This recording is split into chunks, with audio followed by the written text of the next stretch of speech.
Passing of F.W. de Klerk, as well as looking forward to Finance Minister Enoch Godongwana's speech, which is going to be coming up in just under an hour, just around 42 minutes. So what we're going to be doing is continuing to speak to various experts on what's going to be taking place, finding out what their expectations are for that medium-term budget policy statement. It's Finance Minister Enoch Godongwana's first one. Let's get more on this then. I'm joined by Dr Christie Viljoen from PwC. Very good afternoon to you. Thanks so much for your time on SABC News. So it is a maiden midterm budget. It comes at a time when the economy is still reeling from the effects of COVID-19, the July unrest and the rolling blackouts that the country's been experiencing. Not the easiest start. What are we expecting in terms of the key metrics that the market will be looking at? Well, I think it is certainly a challenging economic time, but for the Finance Minister, it's actually a good opportunity to deliver his first speech. It's certainly a better situation than we had in February in terms of government revenue. So it's not easy for him to portray a situation of positive economic growth, positive long-term outlook. He's going to try and convince investors that South Africa is a great place to invest in. But to be honest, with all this load shedding, the July unrest so recently behind us, it's going to be difficult. He's going to have some good points to say. He's going to talk about a smaller fiscal deficit. He's going to talk about better debt situation. But it's going to be difficult for him to really send a good signal about South Africa, to be honest. All right, so then there's also the issue of the tax revenue overshoot due to the commodities boom. And of course, there's huge pressure on National Treasury to loosen the purse strings in order to deal with some of the pressing socioeconomic issues, including providing a basic income grant.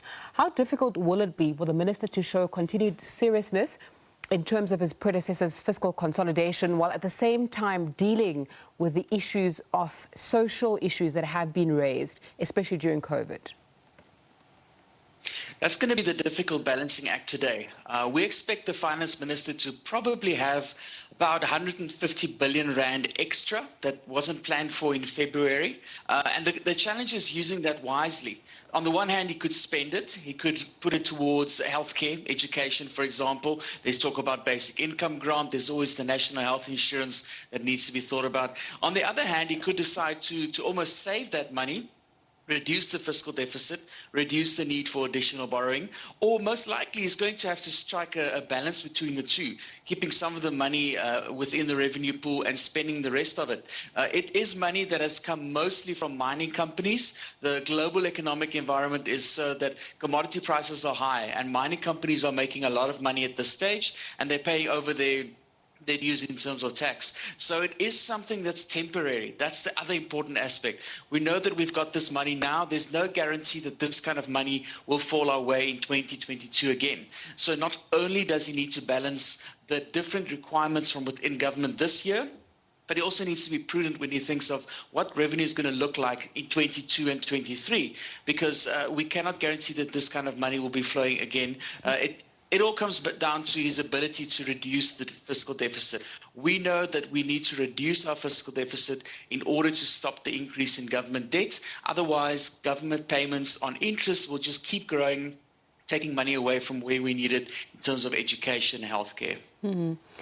So we get the sense that it's only this year that the country is going to experience a decent bounce in economic recovery, with the years that follow not looking that good from an economic growth perspective. So as an economist looking at the local economy, does policy implementation continue to be the main issue for you? Yes, most definitely. So the economic growth forecasts for this year look quite good. And it's largely because last year was so terrible. We had a big, deep recession last year. So the economic numbers for this year automatically look good. So we have to think about 2022 and onwards, where, to be very honest, economic growth is going to be back to a very slow pace. Probably a bit faster than we saw before COVID-19, but it's going to get down again to a situation where growth will be not enough. And by that, I mean it'll not be enough to create enough jobs and reduce our unemployment rate significantly. And the challenge for South Africa for many years has been exactly that: policy implementation. We have many policies, many frameworks, many sector plans. We love having an indaba or a workshop, but in the end, when we have that document in front of us, implementation is the big challenge. We're talking about structural reforms. We've been talking about these for 3, 4, 5 years now. It's very slow being implemented. And if we can get these things on the go, and this includes the energy sector, it includes electricity, it includes making changes that will reduce our reliance on Eskom and reduce load shedding. If we can get these things sorted out, we can actually see our economy grow much faster. It'll create more jobs, and then we can actually have an impact on poverty and inequality. So all of those things, they feed into the outlook for the economy in the next 2, 3, 5 years. I think at this stage, the outlook doesn't look amazing, to be very honest, because we don't really have confidence that all of these structural reforms will be happening. But we can always hope. We can always pray that it's actually going to happen, and we're welcome and we're ready for these changes to be made in order to solve South Africa's challenges.